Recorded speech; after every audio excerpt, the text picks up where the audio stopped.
given name is Eileen Canoe. I am Butterfly Woman. I am from the Chenae Indian Nation in Long Island, New York. Also the Montauk community in Long Island, New York. Historically, next month, what is the big holiday next month? Thanksgiving. And so, what do y'all know? Who could tell me the story about Thanksgiving? Go ahead. Okay, wasn't it okay? It was like a feast involved, and then like, didn't the Pilgrims turn on the Native Americans? Didn't they do that? Like, Yeah, actually, the way you just said it is exactly it. I will start off by saying that it wasn't called Thanksgiving really until Abraham Lincoln actually created a law. Well, not a law, but it was an act, wrote an act that pretty much, because after the Civil War, after the war, you know, there were a lot of families that were without. You had a lot of homeless people after those big, huge, tragic wars. And so that's where he wanted to actually give, like, back with welfare. And so Thanksgiving was a way to do that. There was a feast that was involved with a man named Massasoit, who was he was known to the English as the Grand Sachem, or the chief of all of the Wampanoag communities, which were in Massachusetts, known to the English as that way. But they had agreements. So when the Mayflower landed, for an entire year, they didn't interact or see any indigenous people. We stayed in the woods, we stayed very far and at bay, and we watched them from afar. We watched them to see how they were going to be. We had warriors sit down and have an agreement that we'd live at peace. There would be no violence. And one day, I guess the English were trying to hunt, and you know, they have those big, huge musket guns, and they just shot those musket guns off. And so to the Indian people, they thought that they were trying to, I don't know, it was just, we never heard sounds like that. We don't have guns. We have arrows, you know. So 90 men from Massasoit gathered, like 90 men from his community, and they came over with 5 deer, no turkey. So I don't know how turkey got involved in this whole thing, but there were no turkey written, and I've written in the accounts that I've actually read. So it was like a working lunch. So they had a feast, and they had agreement that they would live in peace, and then things began to change roughly probably between 5 and 7 years after that agreement, and that's when laws began to be made against our traditional ways of living, and things changed from there.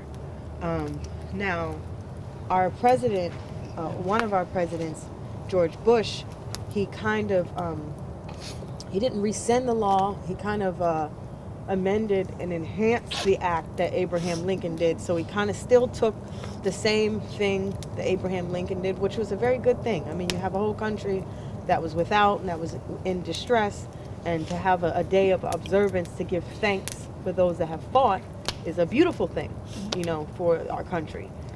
But what George Bush also did was he took those same things and created an act, but he took upon what took place earlier in the years with that first feast with Massasoit and the separatists at the time. So that's essentially the real true story of it.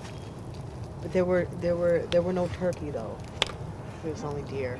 So that's a little bit of history. So that month that we're getting ready to come up is getting ready to happen. So when you guys are thinking about that, Thanksgiving and stuff, there's a lot of history around it. And a lot of times what happens is, as indigenous people, we don't really get an opportunity to tell the truth. We don't really get the opportunity to say that. And I just wanted to share that with you guys. Not saying you can't eat turkey, because I'll probably be eating turkey somewhere. But I'll probably have deer as well. This first ball is bigger than the hand. To give you some idea of how big a wolf is. But he will come up and look at you right in your face. So I have a score that involves a wolf. So you have to be invited. Many years ago, many animals will talk to each other. And the wolf was out one day. And he sees his raccoon. Oh, the wolf's kind of hungry. I'm going to get that raccoon and I'm going to eat it. And he starts chasing that raccoon.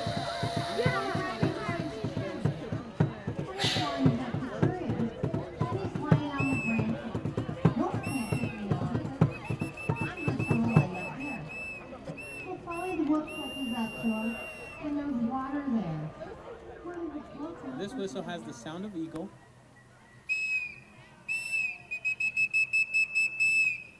It has the sound of wind. It has the sound of an ocarina.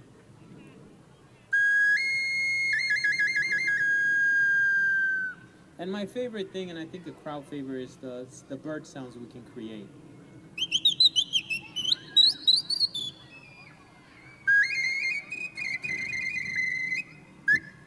Today is mainly our education day, and we're doing wonderful presentations for all the students, about 6,000 students from the Wow. greater Atlanta area. Wow. And we're showing them Native American music, art, dance, song, food, arts, crafts, I already said art, and anything related to Native American culture. Okay, and why is that so important, do you It's- think, even now more than ever? The main reason is because we're such a forgotten culture. We're the indigenous people of what we call North America and South America. Yet we're the forgotten people. We're obviously the original people. And especially in this day and age with so much talk about immigration, it's interesting that Native Americans say, well, everybody's an immigrant except us. And the population is small. The last census was about 330 million people in the United States alone. Less than 2 million of them are Native Americans. So Wow. we want to make sure that people know we are still here. Yes. It's been something that we've been saying forever. Yes, And PBS even did a show called We Are Still Here. that's right. And so we want to let people know, come on out and see the beautiful culture that is still here. Yes. Okay, now talk a little bit about the diversity with all of the nations. I know for me, you know, growing up, my family being on the Cape, Nipmuc, Wampanoag, Narragansett, Pequot, right? And Micmac. And, you know, it's funny as you travel throughout the states and you get to see how beautiful all of the nations are. But talk about the diversity, because I feel like sometimes people think we're all the same. In what ways would you say are tribes different, or how can you tell that some of us, you know, come from different backgrounds? Right. One of the great things about coming to this event is they'll get to see several different types of woodland culture, which is here, southeastern culture, and then they'll also see some plains culture, which wasn't here, but we have people here that are up the plains to show the difference. And like you said, the vastness is so amazing. People are fascinated to find out there are 573 tribes in the United States alone. There are 614 First Nations in Canada, and then they always forget there's 68 recognized Native American groups in Mexico. And we haven't begun to count Central and South America. That's right. When we say American Indian, we're not just talking the United States. We're talking all of North and South America. We didn't dress alike, we didn't look alike, we certainly didn't speak alike. So we're very, very vast. You have to think a continent is 3,000 miles wide, separated by rivers, lakes, streams, mountains, vast differences in temperature. So you can't expect us to live in the same house, eat the same food. And that's why I teach to let people know Native America is very, very large. Yeah, I had a friend of mine ask me earlier about teepees, and I said, I don't know about that. My people were in wigwams. Exactly, So, right. Okay, Native American, Indigenous, Native. What's wrong? What's right? American Indian. People are often confused about that. How can people make sure that they're not, you know, saying the wrong name or, you know, identifying in the wrong way? Speak on that a little That's bit. kind of more individual. American Indians accepted, Indians expected, Native American, First Nations, Indigenous. It depends on who you ask and what they were raised with. For the longest time, we were always taught that we were just Indian because we listened to the person that was teaching us. We later found out that that was incorrect. But a lot of us still use it out of default for being used for 400 years. Yeah. I use Native American as a teacher You do? because Okay. when I moved to the Midwest and I was using the word Indian and I did a recital on American Indian music, a great deal of my friends from India came because they saw the Wow. word Indian and they saw the Look word at American that. Indian and they thought, well, I'm Indian and I live in America. I'm going to go see what this recital is about. Yeah. They enjoyed it very much. Yeah. And then we also like to use the word Indigenous. Canada, you hear the word First Nations a lot. A lot. Yeah. And occasionally you even hear the word Aborigine, meaning original people of a continent. Yeah. So it's very individual.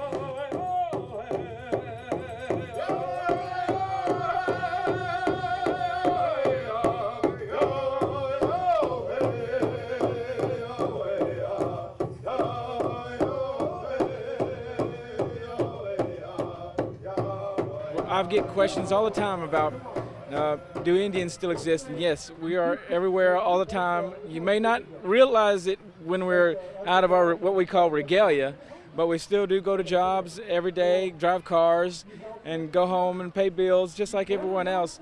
But trying to live in a society where you still try to maintain your culture, a lot of times we come to what we call powwows, and that is where a bunch of different tribes and cultures, not just Native Americans, but different indigenous people from all over the country come together in one location, and we share a little bit about our dancing and our culture and singing, because a lot of what we do is actual history passed down through traditions of language and singing and dance. Dancing, you'll hear a lot of times always saying it portrays a story. And that was before written language. That was how we would tell about stories of a battle, of a hunt.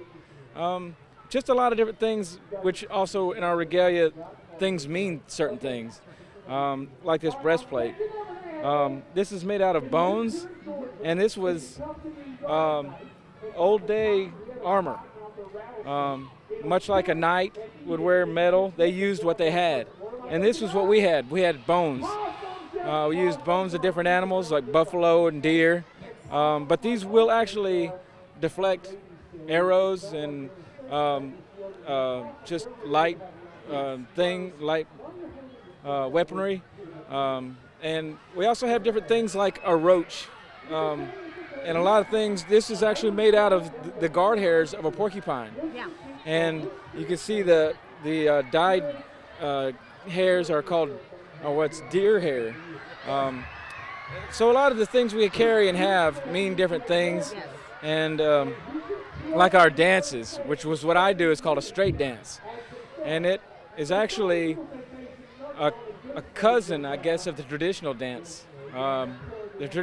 When this dance came around, the government actually tried to tame down the native population. They thought that if they took away our feathers, that we would no longer dance, that we would no longer make war, I guess, is what they figured by taking away our feathers. But actually this dance evolved. It has less feathers than the traditional dance. But it still portrays a battle or a hunt, and it's just a lot of things that have a lot of significance to us and why we try to still carry on our traditions today.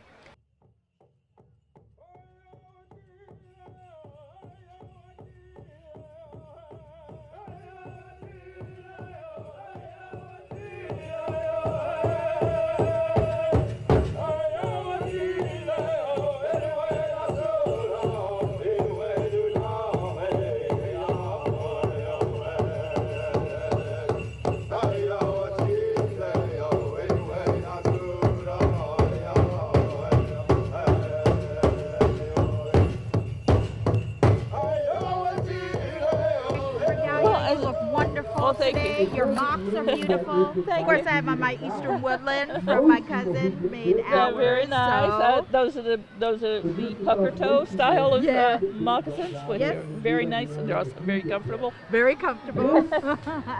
Mine are more for. These are the two-part Western style moccasins, but they're the easiest to bead because you see that it's smooth on top rather than the ridges. Right. So it's easier to bead, and the beads and everything make it more attractive for dancing, for competition and stuff.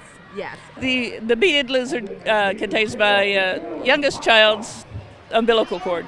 People used to make them for each child, and it's not so much anymore, but some women still wear them. Hi, my name is Chloe, and I'm at the Powwow Festival. We learn about the possum story, how the possum lost his hair on his tail, and we learned the dance at the dance circle. It was kind of like this. Hi, my name is Matthew, and it's Native American Heritage Month. Yay! Give me 5. Good job, guys. Good job.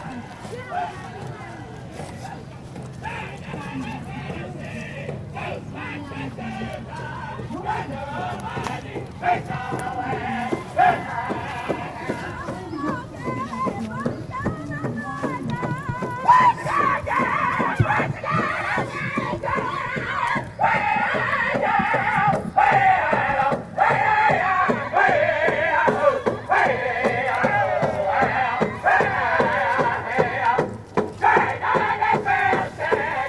what I tell the kindergartens I work with, but, you know, this is Kroger. We're in Kroger right now. We're in aisle 5. Okay? And what I mean by that is, before there was really Kroger, this is the place where we got all of our resources. Food, medicine, clothing, products, basic raw materials originated out here. And it's actually incredibly bountiful with useful things. And I just brought a couple things to highlight. So we'll kind of go with the food for a second. And so one of the ways that you can kind of conceptualize utilizing the resources is this idea of seasonality, right? Because the beautiful thing about nature is that there's a timing of it, right? We have the seasons. There's different things available for different uses at different times. And so it's fall time right now, right? Okay, so temperatures are cooling, and when there's fruits that are actually on trees in the cooling temperatures, it actually turns it to sugar and makes it very sweet, okay? And this would have been a staple. This is, I think, probably one of the most delicious things that we have around. This is our Native American persimmon. And there's probably, if any of you are just curious that want to try some, I could probably have like about 6 or 7 I could offer up. But this grows on an overstory tree. So when I say an overstory tree, what kind of tree am I talking about? Tall. Very tall one, okay? Because the forest is organized in different layers, right? Okay? So I'm gonna come back to the persimmon for a second, but just to really get your mind around what's available, let's kind of keep that organization from the ground up. So we have things that are growing underground, right? What could we utilize things in the ground? Roots, someone say? Yeah? Okay, what else? Tubers, like potatoes. Very good, tubers, okay? Then we have small herbs and flowers, things like the calamint, okay? And so I'm actually gonna pass this around. I want everyone just to give it a little bit of a rub, and then there's probably enough flowers. Seriously, go ahead and try the flowers. It's super refreshing. You said it's a mint. Okay. What does the flower taste like? I think it's gonna know what it tastes like. Well, it doesn't taste berry. Can we get a berry? It's a persimmon.